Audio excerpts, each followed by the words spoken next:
예, 반갑습니다. 상담과 가정사역 쪽을 전담하고 있는 이경준 목사입니다.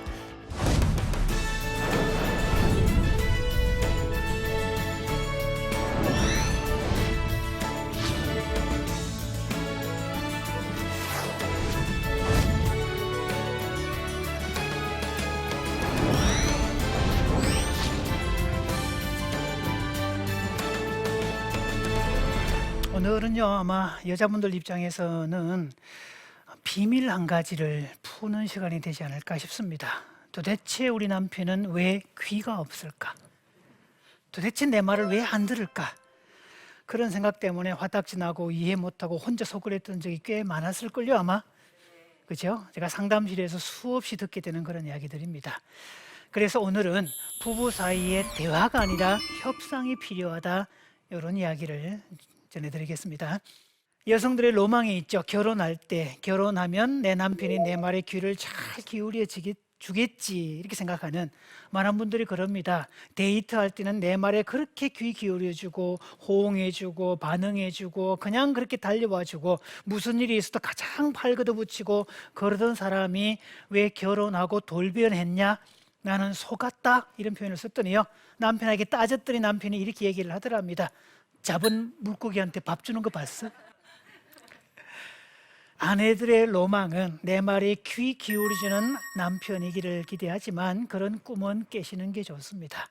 남편들에게는요, 공감의 기능이 없습니다. 남자들에게는 있기는 한데 대외용이지 대내용이 아닙니다. 바깥에 가서 다른 여자분들 말은 엄청 공감 잘하고 잘 들어줍니다. 자, 그러면서 또 제가 종종 듣게 되는 소리가 있습니다. 상담실은 아무래도 남자들보다는 여성들이 많죠. 그럼 상담을 마치고 나면 여자분들이요, 저를 막 쳐다보면서 푸르운 표정을 지을 때가 있어요. 아니, 어떻게 남자분이 여자 심리를 그렇게 잘 아시는지 되게 신기해요. 그러면서 붙이는 말이 있죠. 같이 사는 사모님은 참 좋으시겠다. 저도 집에 가면 안 됩니다. 영락 없는 남자라서 똑같은 말이라도 아내가 이 얘기를 하면 기분이 확 나빠지는 거, 이거를 청개구리 유전자라고 그럽니다. 지구상의 모든 남자들은요, 마누라가 무슨 말을 하면 아무리 진리라고 할지라도 일단 기분부터 나빠지는, 일단 부정하고 외면하고 아니라고 이렇게 표현하는 것들이 습관화되어 있습니다. 그래서 여러분이 그것 때문에 속상한 적 꽤 많을걸요. 아니, 내가 지금 뭐 콩으로 뭐 이렇게 팥으로 매주 쓴다 그러냐? 콩으로 매주 쓴다 그러는데 왜 그래 도대체? 근데요, 콩으로 매주를 쓴다고 해도 사실을 얘기해도 마누라가 얘기했기 때문에 기분 나쁜 거예요. 그런데요, 다른 여자분이 요즘은요 팥으로도 매주를 쓴대요. 그러면요, 남자들 표정이 그래요? 이렇게 나옵니다. 그래서 이제 부부 상담, 부부 대화법, 부부 세미나를 하다 보면 부부끼리 대화해 주어라, 공감해 주어라, 그런 이야기 듣는데요, 저는 늘 그렇게 강조합니다. 부부 사이에 공감하라는 이야기는 고양이 목에 방울 달기지 현실 세계에서는 불가능하더라. 그래서 여러분의 남편들이 공감해 주지 않은 것은 지극히 정상이지 심각한 증상이 아닙니다. 너무 오해하지 마십시오. 자, 왜냐하면 공감이라고 했을 때 공감은 감정의 영역, 마음의 영역이에요.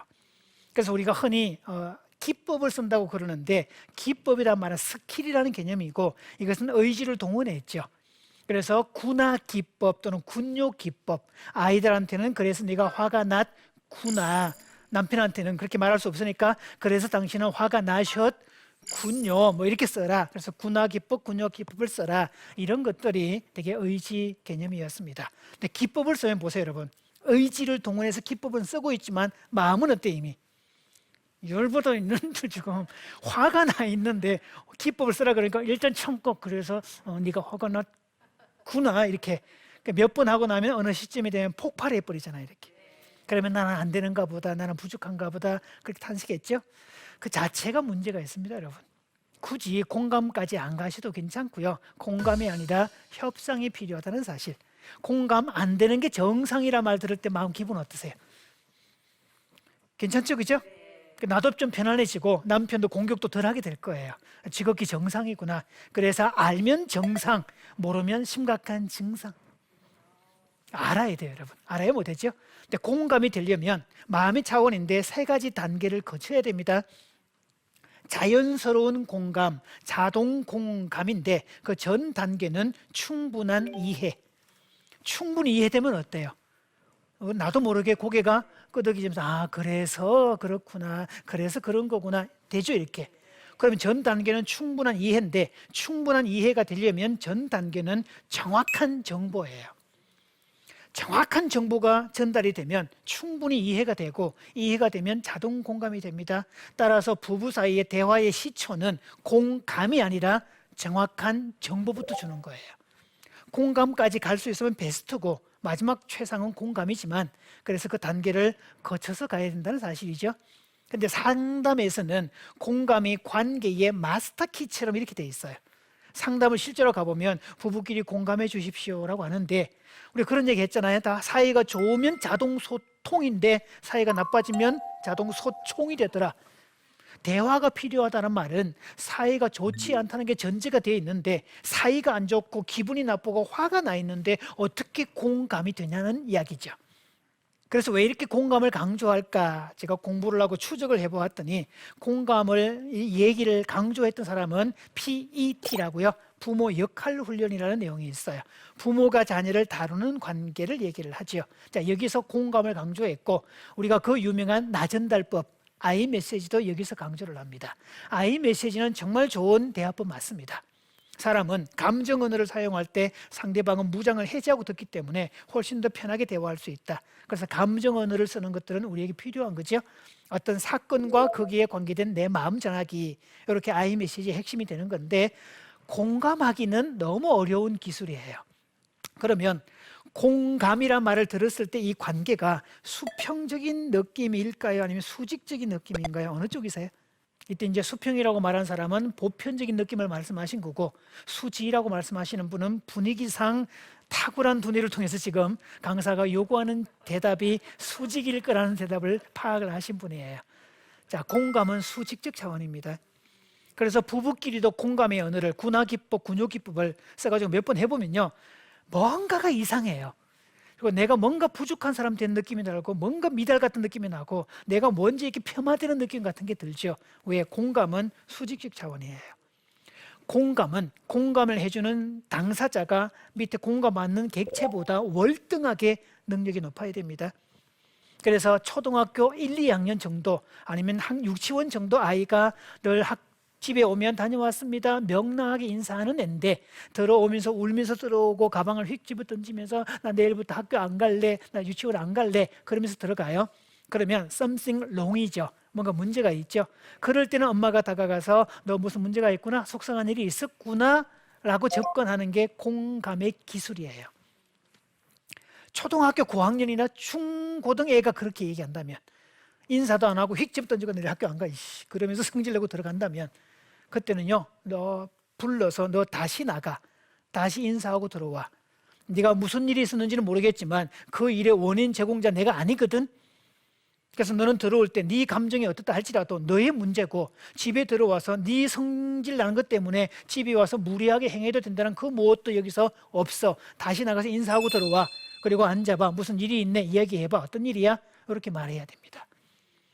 발달 단계에 따라서 아이를 받아줄 때와 받아주지 않을 때가 따로 있다는 거죠. 그래서 공감은 수평적인 느낌을 주고 있지만 다분히 수직적입니다. 그래서 공감을 해주려면 내가 월등하게 높아야 되고 기분이 좋아야 되고 메타 커뮤니케이션도 할 줄 알아야 되고 이런 능력이 되어야 가능하다는 뜻이죠. 그리고 사이가 좋을 때 공감이 되지 사이가 나빠지면 공감 안 됩니다. 연인들이야 뭐 무슨 얘기를 해도 자동 공감이죠. 고개를 끄덕끄덕하면서 그냥 과잉 리액션 해가면서 다 되죠. 자, 그래서 부부가 평소에 데이트가 중요하다라는 말을 썼고요. 나이가 들어갈수록 또 데이트 중요합니다. 바쁜 사람들은 그렇게 데이트를 꼭 해라 라는 말을 써요. 그래서 특히 남자들은 결혼을 해도 자식이 있잖아요. 여성은 자식과 하나가 딱 되는데 남자들은 자식이 탄생이 되면 얘하고 심리적으로는 경쟁 관계에 들어갑니다. 그래서 아내가 아이에게 신경을 쓰고 얘 집중적으로 뭐를 베풀고 그러잖아요. 자신은 이순위가 되고 밀려난 거에 대해서 불만을 느끼고 불만을 제기하고 대들고 뭐 그렇게 합니다. 그런 느낌 가져본 적 있을 거예요. 어떻게 당신이 아빠로서 애 부모 아니냐고 이렇게 말하는 거지만 그게 본능입니다. 지극히 정상입니다. 그런 면에서 남자들은 자기는 지극히 정상인데 관계를 모르니까, 속성을 모르니까 심각한 증상이라고 오해받았던 게 결코 한두 가지가 아닐 겁니다, 아마. 자, 대화보다 협상이 필요하다라는 전제를 깔았는데요. 부부 싸움도 소통입니다. 이 말 들으니까 느낌이 어떠세요? 부부 싸움도 소통이래요. 부부 싸움은 소통이 맞습니다. 자, 부부 싸움은, 싸움을 한다는 말은 내가 가진 요구 또는 욕구, 이게 전달이 안 됐다는 뜻이고, 가다가 이게 거절당해서 화가 났다는 뜻입니다. 근데 요구와 욕구를 알게 되면 더 가까워진다는 거죠. 자, 이를테면 남편에게 뜨거운 물을 갖다 주었더니, 첫 결혼하고 남편이 마시더니 어이구 뜨거워라 세상에, 아우 정말 나 뜨거우면 안 먹어, 성질을 퍼럭 내요. 사이가 좋으면 여보 뜨거운 물이네, 나 뜨거운 물 안 먹거든, 찬물로 부탁해, 기분 좋게 얘기할 거예요. 그런데 그만한 일에 그렇게 얘기하면 될 거를 성질을 내면서 확 얘기하잖아요. 자, 그 말 속에는 이 사람의 요구는, 니즈는 뜨거운 물이 아니라 찬물이에요. 그럼 다음에 물 갖다 줄 일이 있을 때 아내는 어떤 물을 준비할까요? 찬물을 갖다 줄 겁니다. 왜? 그때 그 싸움을 통해서 이 사람이 니즈를 알게 됐잖아요. 그러면서 저 사람의 취향이 그런 거구나, 저 사람이 저런 걸 좋아하는구나, 그런 걸 하나씩 하나씩 알게 되는 거예요. 부부 싸움을 통해서도 의사소통이기 때문에 친밀해질 수 있습니다. 그런데요, 대부분의 부부는 부부 싸움 안 합니다. 이 말이 이상하게 들릴 거예요. 가끔 제가 상담실에 부부 30년 차, 40년 차 오시면 이 부부는 단 한 번도 싸워본 적이 없습니다. 그럼요, 아니 선생님 무슨 말씀하세요? 우리는 맨날 싸우는데요, 앙숙도 그런 뉘앙스도 없는데요, 절천지 왼수인데요, 보면 서로 잡아먹으려고 난리인데요. 미안하지만 그것은 감정적 대립이란 말만 쓰지 부부 싸움이란 말을 쓰지 않습니다. 아니 이렇게 되죠. 자, 결혼을 했는데 남편 입장에서 볼 때 아내가 어떤 행동을 해요? 또 저 인간이 좀 저렇네, 좀 독하네, 이렇게 첫 생각을 하죠. 그럼 그 다음부터 이 첫 생각을 했던 이 하나의 사실이, 여기 나오는 반복의 오류, 확증 편향에 의해서, 반복의 오류란 뭐냐, 부정적인 생각을 자꾸 반복을 하면 이게 눈덩이처럼 커져가지고 기정사실이 된다는 이야기입니다. 강사님이 강의를 하면서 나를 3초 동안 빤히 쳐다봤는데 저 양반이 왜 저랬을까?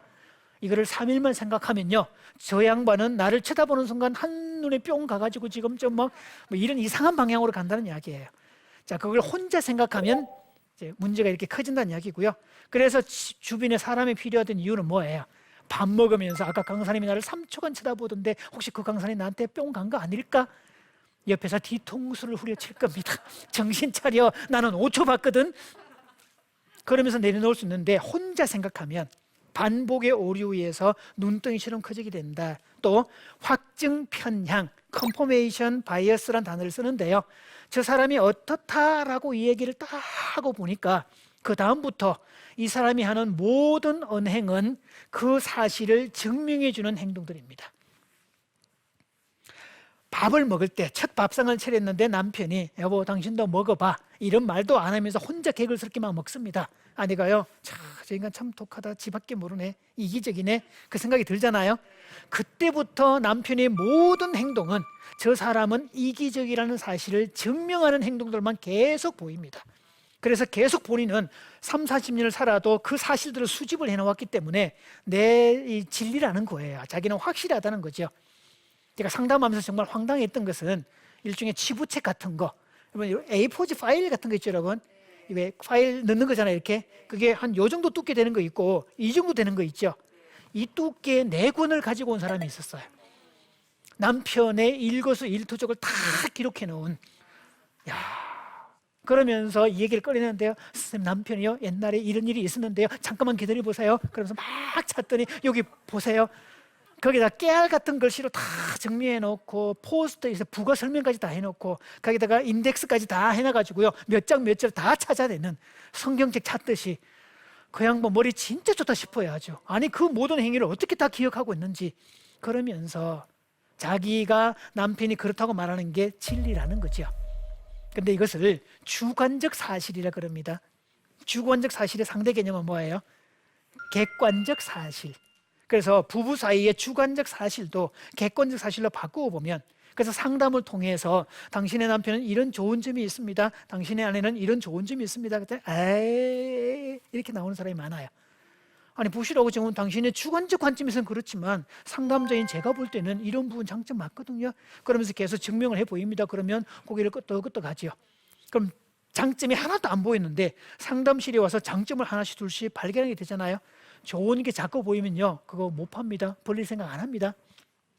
가끔 여러분 그런 적 있잖아요. 이거 중고시장에 내놓을까 버려버릴까 그러고 있는데 어떤 사람이 딱 보더니 오 이거 되게 좋은 거다, 되게 비싼 거다, 이 기능 이런 거 많다, 그런 얘기하면 어때요? 갑자기 좋아 보이고 안 팔고 싶잖아요. 똑같아요. 그럼 제가 상담을 하면 그럽니다. 마음에 안 든다고 이혼하면, 당신의 남편을 중고시장에 내놓으면 헐값에 사간 어떤 여자가, 사용법을 잘 아는 여자가 엄청나게 잘 사용할 겁니다. 그거 바라보면 본인 배 아파서 못 살 겁니다. 그래서 부부 사이는 변화의 대상, 특히 남자들은 변화의 대상 아닙니다. 바꾸려고 하지 마십시오. 본인만 힘듭니다. 남편은 변화의 대상이 아니라 다루는 대상입니다. 다룬다는 말은 악기를 잘 다룬다, 연장을 잘 다룬다, 사람을 잘 다룬다는 거죠. 내가 월등하게 뛰어나다는 뜻입니다. 그래서 남편 다루는 법 어렵지 않습니다. 제가 세상에 알려지게 된 게 바로 이것 때문이었죠. 남편 사용 설명서. 제가 저자입니다. 그래서 남편을 이렇게 사용해라고 제가 설명을 쭉 해주고 있죠. 그리고 대화보다, 공감보다 중요한 기술은 밸리데이팅이라는 개념이 있어요. 인정하기 기술, 이런 건데요. 이건 따라서 한번 해봅니다. 당신이 그렇다면 그런 거지. 얘기하는 거다. 자, 상대방의 생각과 상대방의 느낌, 상대방의 의견을 그대로 인정해 주는 겁니다. 그런 거죠. 자, 오늘 같은 날 노란 재킷이 어울릴 거야 얘기하면, 그래 당신 생각은 그렇지, 당신이 그렇다면 그런 거지. 나는 아니라고 판단되면, 그런데 나는 이거보다 파란색 재킷 입고 싶어. 의견이 다를 수 있다는 거죠. 그럴 때 필요한 기술이 협상의 기술입니다. 내가 듣고 바꿀 수도 있고, 아니면 내가 고집을 할 때 당신의 의견 고마운데 내가 오늘 꼭 이거 입고 가려고 내가 준비를 해놨거든. 그렇게 말하면 뭐라고 할 거예요, 여기서. 그렇죠? 근데 보통은 이렇게 얘기 안 하죠. 비난과 경멸로 가거든요. 꼭 말하는 거 같거든요. 오늘 같은 날 노란 거 입고 가라고, 세상에 안목이 그거밖에 안 되냐, 이렇게 나오면 자기는 좋은 의도인데 졸지에 나쁜 여자, 무식한 여자, 개념 없는 사람 이렇게 폄하되잖아요. 그래서 열받는 겁니다. 우리가 입버릇처럼 부부 사이에 해야 될 말 중에 하나가 당신이 그렇다면 그런 거지. 자, 해보세요, 한 번 더. 당신이 그렇다면 그런 거지. 네. 그러면서 또 기억해야 될 말이 있습니다. 생각과 느낌에는 윤리가 없다. 네. 한 사람이 가진 생각지, 그다음에 감정, 정, 이게 의지로 드러나면 의지가 되죠. 책임질 것은 의지의 영역이지 생각과 느낌의 차원이 있는 게 아닙니다. 그래서 창세기에 보면 가인이 분노하고 있을 때, 동생한테 분노를 하고 있을 때 하나님께서 죄의 소원은 너한테 있으나 너는 죄를 다스릴지니라, 이렇게 돼 있어요. 즉 죄를 컨트롤해라, 이 개념들이 들어가죠. 그래서 우리가 생각과 느낌 자체를 인정하고 받아주는 거, 당신이 그렇다면 그런 거지, 이렇게 받아주는 기술은 아주 중요합니다. 아마 남편들께서 여러분이 얘기를 듣고 당신이 그렇게 말한다면 그런 거지, 그렇게 말해준다면 기분 어때요, 여러분? 그죠? 보통은 잘라버리잖아요. 다 무식하기는 이렇게 나온다든지, 뭘 듣고 그래, 어디서 정보야, 카더라 통신이지 이렇게 나오면 말하고 싶지가 않잖아요, 여러분. 그래서 당신이 그렇다면 그런 거지, 이렇게 받으면 어때요? 아니면 쫙 잘라서 당신 생각은 그래, 내 생각은 이래, 이렇게 말해주면 수용도 됐고 자기 생각도 얘기했고 관계는 좋아지게 되죠. 이런 것들을 협상이라고 부릅니다. 그래서 인간은 자기 생각과 느낌을 표현해 줄 때 행복하고, 그거를 누군가 받아줄 때 행복하더라. 그래서 느낌과 또 생각을 공유할 때, 그 통하는 느낌이 있을 때 사람 사이에 시너지 효과, 이걸 스토로카라는 말을 썼잖아요. 그래서 나하고 어떤 얘기를 했는데 통해, 그런 사람을 만날 때 행복하죠. 밤새도록 수다 떨어도 어때요, 여러분? 행복하죠? 맞장구 쳐주고 그럴 때 얼마나 기분 좋은지 몰라요? 협상이 되려면 두 번째 원리가 있습니다. 협상은 자신에게 의무를 먼저 부과하는 게 협상의 원리입니다. 자기 의무는 싹 다 빼고 요구만 들어가면 어떤 협상 자리에서도 응할 사람 아무도 없습니다. 나라와 나라끼리, 회사와 회사끼리 협상을 하는데 이 회사가 자기 의무를 지지 않겠대요. 요구만 해요. 억지를 부리면 누가 응할까요, 이거? 맞히죠? 이런 걸 억지라고 그럽니다. 그래서 부부 사이에도 나는 이렇게 할 테니까 당신은 이렇게 해줘. 이렇게 말을 해야 협상이지. 자기 거는 싹 다 빼고 당신만 이걸 해. 이러면 둘의 관계는 주종 관계가 되고 노예가 되는 거죠. 그래서 여성분들이 결혼하고 난 다음에 한탄하는 요소가 뭐예요? 내가 이 집의 무술이냐? 내가 이 집의 종이냐? 내가 이 집에 가서 도움이냐? 내가 이 집에 뭐 주방 부엌대기냐? 뭐 이러면서 열받잖아요, 이렇게. 그런 이유가. 그래서 협상은 1차적으로 누구에게 의무를 지워라? 나 스스로에게 의무를 지우면서 이렇게 하는 게 맞습니다. 그래서 이게 황금률의 법칙인데 마태복음 7장 12절에는 누구든지 대접을 받고자 하는 대로 먼저 대접을 해주어라, 이런 개념이 있죠. 결혼할 때 부부들은 무의식적 기대, 환상이라고도 제가 설명을 한 적이 있습니다. 자, 모든 부부는 결혼할 때 내 배우자가 마치 엄마처럼, 갓난아기 시절에 엄마처럼 모든 것을 알아서 해주겠지라는 무의식적 기대를 갖습니다. 이것을 말 그대로 무의식적 기대, 엄마처럼, 여기 중요한 거, 알아서, 본인이 알아서. 그래서 화내는 이유가 뭐죠? 알아서 안 해줬다 이거예요. 그래서 부부관계를 깨는 요소 중에 제가 쓴 용어가 있습니다. 당연귀신. 당연하지. 부부 사이에도 당연한 건 없습니다. 그 다음 머스트 귀신. 마땅히 그래야지. 이렇게. 아니, 아내가 아프면 와서 당신 어디가 아파? 되게 힘들었구나. 이렇게 말해야 되는 거 아냐? 이렇게 말하는 거. 이런 것들이 많습니다. 그래서 잘못하면요, 이 이중구속원에 잡히는데 불편하니까 약 좀 사다 줘 했더니 평소에 약을 안 사주는데 내가 아프니까 약 좀 사다 줘 라고 하면 약 사줘서 고마워하면 되잖아요. 약을 사봤는데 약 사줄 줄 아네? 이러면 평소에도 욕을 먹었던 거고 약을 사와도 욕을 먹는, 뭘 해도 욕을 먹는 이 관계를 이중구속언어, 더블 바인드라는 말을 써요. 그래서 머스트 귀신을 쓰면 안 됩니다. 또는 슈드 황제, 뭐 해야만 돼, 이렇게 말하는 거. 그러니까 부부 관계를 좀 먹는, 부모 자식 관계를 좀 먹는, 관계를 좀 먹는 것들은 당연 귀신, 머스트 귀신, 슈드 황제라고 그럽니다. 그래서 부부 사이에도 원칙이 필요하다는 거죠. 그리고 협상의 기본 개념은 둘 다 좋은 윈윈의 관계입니다. 하나님께서 설계하신 가정과 교회는 이 원칙 위에 세워집니다. 그래서 이타적으로 주면 줄수록 더 풍성해진다 그랬잖아요. 보세요 여러분, 내가 아내를 위해서, 남편을 위해서 수고하는데 내가 더 기분 좋아, 안 할 사람 있을까요? 없어요. 둘의 관계는 주면 줄수록 더 풍성해지고 받으니까 더 풍성해지고 점점 더 좋아지죠. 이게 윈윈의 관계, 둘 다 좋은 관계입니다. 협상은 둘 다 좋아야 돼요. 양쪽이 다 만족해야 됩니다. 그래서 우리 이런 표현 쓰잖아요. 남편도 좋고, 그렇죠, 누이 좋고, 도랑치고, 그렇죠, 마당 쓸고, 뭐 모르시나, 이거 돈도 줍고, 둘 다 좋은 관계, 이게 윈윈의 관계, 부부관계, 가족관계, 교회 교우들 관계는 다 좋아야 됩니다.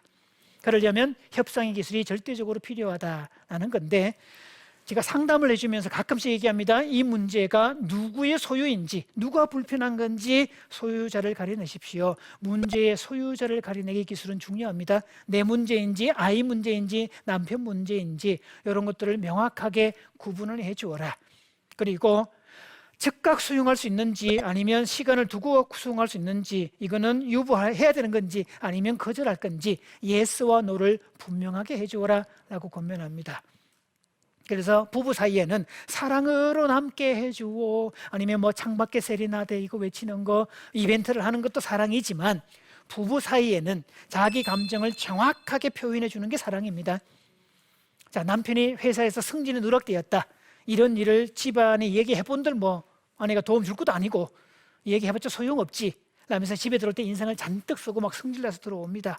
그럼 내 입장에서는 내가 회사에서 그런 일이 있었고 화가 났고 그래서 들어온 거다, 이야기해봤자 소용이 없다라는 건데, 아내를 배려해서 이야기를 안 하는 건데 결과적으로는 칼로 배려하는 겁니다. 난도질하는 겁니다. 이게 왜? 여자는 남편이 그렇게 딱 들어오는 순간 내가 뭘 잘못했지, 이걸 본능적으로 생각을 하고요, 그 순간부터 소설을 쓰기 시작을 하면서 밤을 새는데 마지막 결론에 가서 자기를 죽이는 걸로 끝납니다. 문제의 소유자가 남편인데, 그래서 남편이 집에 들어올 때 이걸 알려주는 거, 나 이번에 승진에 딱 명단 들어갈 줄 알았는데 인사 발령 났는데 내 이름 빠졌더라. 정말 뚜껑 열려 정말 진짜 화 분노가 머리 꼭지게 난 거 있지. 미치겠네 정말 화세 때려칠까 봐. 막 그러면서 얘기를 하면 문제의 소유자가 누구한테 있어요? 그 문제를 만든 사람은 남편한테 있죠. 아내가 그 문제 만든 거 아니잖아요. 남편이 그렇게 말을 해주면 아내는 그날 밤에 잠 잡니다. 그렇죠? 문제가 저쪽에 있으니까 또 위로해 줄 수 있죠. 따뜻거려주고 때려쳐라 이참에 그냥 내가 돈 벌어 먹여 살릴 테니까 당신 때려쳐라 그냥. 당신 같은 남자를 몰라주는 회사가 멍청한 거지. 이러면서 말도 해주고 얼마나 좋아요. 그런데 말을 안 해주면 본인 입장에서 사랑일지 몰라도 결과적으로는 난도질하는 결과가 된다. 저녁 메뉴를 먹을 때도 저녁 뭐 먹을까? 고추장 확 풀어가지고 얼큰 수제비 해줘. 어때요 여러분? 주부 입장에서 좋죠. 명확해졌잖아요. 아무거나 아무거나 그러면요 막 정말 짜증 확 나죠. 그럼 뭔가 준비를 했는데 식탁에서 깨작깨작 거르고 있으면 맛없어? 아니 맛있어. 근데 왜 그래? 아니, 그냥 그래. 이러면요 먹는 것도 확 뺏어버리고 싶잖아요. 그래서 표현해 주는 게 사랑이고 알려주는 게 사랑이다 이런 거죠. 그래서 나이가 들어갈수록 애틋하게 막 창밖에 세레나데 이게 아니라는 거예요. 로맨스가 아니라 예의를 지키는 거고 협상의 기술이 필요하다는 거죠. 그래서 존 가트맨 박사가 우리 연구소의 오늘 어떤 부분든지 내가 5분만 지켜보면 어떤 부분인지 단번에 알아맞힐 수 있습니다. 이 사람의 적중률은 90%가 넘습니다.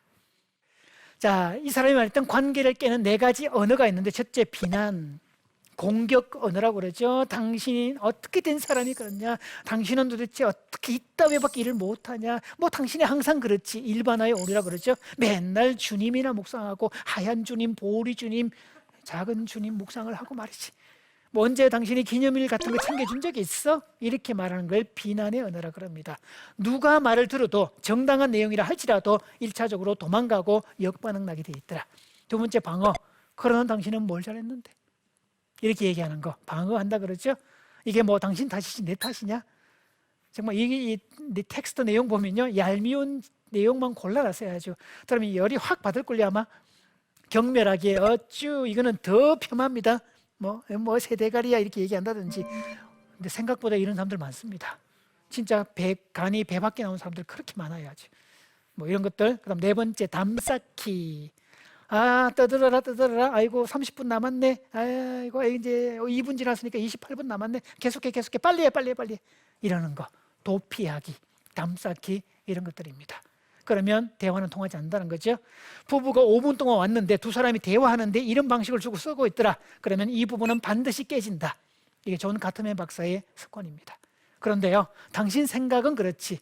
당신 생각 그럴 수 있지. 당신이 그렇다면 그런 거지. 이런 언어를 쓰는 부분은 반드시 회복된다는 거죠. 언어에 그런 게 있답니다. 그러면 대화보다 협상이 필요하다고 얘기했는데요. 4가지 단계가 필요합니다. 관찰 내용, 두 번째 생각, 느낌, 그 다음에 나의 요구 이렇게 얘기한 거죠. 자, 관찰 내용. 배가 고파서 집에 들어왔는데 식탁이 안 차려져 있네. 이게 관찰 내용입니다. 그럼 두 번째, 당신 오늘 되게 바빴던 모양이네. 나는 집에 오면 밥 먹을 줄 알았는데 아주 준비가 안 된 거 보니까 나 화딱지 나네. 내 느낌. 자, 그리고 다음부터는 몇 시 정도 내가 들어오니까 꼭 밥 좀 챙겨줘. 자, 이렇게 말할 때 싸울 부부 있을까요? 남편이 이렇게 말을 해온다면 아내분들 어때요? 다 되게 미안해지면서 내가 좀 일찍 준비할게 이렇게 나옵니다. 그래서 불만사항을 요구사항으로 바꿔주라는 거예요. 운전하고 갔는데 과속을 해. 야 이놈의 인간아 같이 죽으려고 작정을 했냐? 어떻게 안전운행도 모르냐? 또 벌금 스티커 받으려고 그러냐? 전형적인 비난의 언어입니다. 그래서 정확한 구체적인 언어로 시내를 달릴 때는 50km 제한이 있으니 50km 이내로 주행 부탁해 라고 말을 해주셔야 되고, 학교 앞을 지날 때는 30km 내외로 그렇게 운행을 해줘 이렇게 부탁을 해야 돼요. 남자들은 구체적인 언어로 동사를 동원해서 말을 해줘야 알아듣습니다. 그래서 재판관이 되지 말고 조력자가 되어라, 도와주는 사람이 되어라 라고 얘기를 하죠. 자, 미래는 관계 중심 사회로 바뀝니다. 하버드 가드너라고 하버드 대학의 교수인데요. 미래로 가면 관계를 잘 맺는 사람이 리더가 될 것이다. 인간을 좋아하는 사람이 리더가 될 것이다. 이렇게 얘기를 합니다. 그래서 인간 친화 지능과 자기 성찰 지능, 인간의 내면을 아는 사람, 이 사람이 성공하게 될 거다. 그래서 협상을 잘하는 사람이 성공하게 될 거다. 한때는 하버드 대학이 행복 심리학을 해서 행복을 가르쳤었습니다. 그래서 뭐 책 보면 하버드 행복 심리학 이런 책도 많은데요. 행복을 가르쳤던 하버드에서 최근에 와서 협상을 가르치기 시작을 했습니다. 저도 좀 책을 쓰고 있는데요. 부부 공감이 아니라 협상이 필요하다고 부부 협상을 따로 쓰고 있습니다. 그런 부분에서 미래로 갈수록 더 중요한 기능이 그렇게 된다라고 하죠. 자, 그래서 부부는 부부 관계의 기본 전제는 둘이라고 얘기했고, 그리고 둘 다 좋아야 된다. 윈윈의 관계가 돼야 된다. 왜? 창세기에 에덴 동산을 만드시고 그 에덴 동산을 누리고 즐기고 향유하고 주체는 인간이잖아요. 하나님 편에 플러스 1도 없어요, 그거. 그런데 누리는 주체는 인간인데 그 광경을 바라보신 하나님께서 보시기에 심히 좋았더라, 이렇게 되죠. 창세기는 처음부터 둘 다 윈윈의 관계입니다. 성경의 원리는 그렇게 돼요. 다 좋아야 돼요. 그래서 예수님이 이 땅에 지상에 탄생이 됐을 때, 드디어 구주가 이 땅에 탄생이 됐을 때 하늘에서 먼저 천사들이 기뻐했더라. 왜? 지상에 드디어 구원의 길이 열렸으니까. 마치 우리가 손님 초대했을 때 밥상을 세팅하잖아요. 밥상이 세팅이 쫙 됐을 때, 그 음식이 맛있게 정리가 됐을 때 어떠세요, 여러분? 보는 느낌, 호스트의 느낌. 됐어, 충분히 기분 좋아. 그리고 손님들이 와서 맛있게 먹어줄 때 어때, 그 기분? 최고죠, 그죠? 보세요, 여러분. 수고도 내가 했고 고생도 내가 했고 돈도 내 돈 들어갔고 귀찮게도 내고 귀찮고, 그런데 누가 더 기쁘냐고요, 그날. 이게 관계의 역설입니다. 창조주 하나님이 에덴 동산을 창설하시면서 그런 기쁨을 누렸고, 창조주 하나님을 닮은 인간도 그런 행복을 통해서 세상을 살아가라고 만들어진 게 그 내용들입니다. 예, 자, 그 오늘 이 내용까지 대화가 아니라 대화보다 협상이 필요합니다, 이런 내용을 말씀드렸고요. 자, 질문 있으면 질문해 주시면 좋겠습니다. 네. 부부 사이를 좋게 하려면 사과도 잘 해야 될 것 같은데요. 내가 다 잘못이야 라고 말하기보다 지혜롭게 사과하는 방법이 있을까요? 네. 자, 이 방법에는요, 흔히 도매금 사과가 아니라 소매로 사과를 해라 라는 기법이 있어요. 도매금으로 사과하는 거, 다 내 잘못이잖아. 내가 잘못했어. 다 내 책임이야. 내가 미안해. 이렇게 말하는 거. 혹시 남편들에게 그렇게 요구하면 남편들이 사과는 하는데 기분이 왠지 나빠. 그렇죠? 정상적으로 보면 이게 사과를 받은 게 아니에요. 자, 그럴 때 도매가 아니라 소매로 사과를 해야 되는데, 이럴 때 그 부분은 내가 미안해. 그 부분은 내가 잘못한 게 맞아. 그 부분은 내가 경솔했어. 그 부분에 대해서 당신이 화내는 거 정당해. 이렇게 말을 해줘야 돼요. 그래서 도매금으로 가지 말고 소매로 해서 딱딱 짚어서 섹션을 나누어서 사과를 해야 된다. 이게 사과법에도 원리가 있다는 거죠. 자, 설명이 됐나요? 네, 그렇게 하시면 됩니다. 예, 끝까지 경청해 주셔서 고맙습니다. 감사합니다.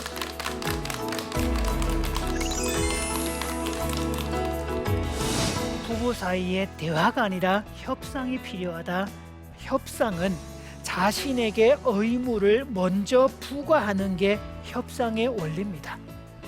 자기 의무는 싹 다 빼고 요구만 들어가면 어떤 협상 자리에서도 응할 사람 아무도 없습니다. 그래서 부부 사이에도 나는 이렇게 할 테니까 당신은 이렇게 해줘, 이렇게 말을 해야 협상이지, 자기 거는 싹 다 빼고 당신만 이걸 해, 이러면 둘의 관계는 주종 관계가 되고 노예가 되는 거죠. 그럴 때 필요한 기술이 협상의 기술입니다. 관찰 내용, 두 번째 생각, 느낌, 그 다음에 나의 요구, 이렇게 얘기한 거죠. 그래서 불만사항을 요구사항으로 바꿔주라는 거예요. 둘 다 좋은 관계, 이게 윈윈의 관계, 부부관계, 가족관계, 교회, 교우들 관계는 다 좋아야 됩니다. 그러면 모두의 행복도가 상승되었으면 좋겠습니다. 감사합니다.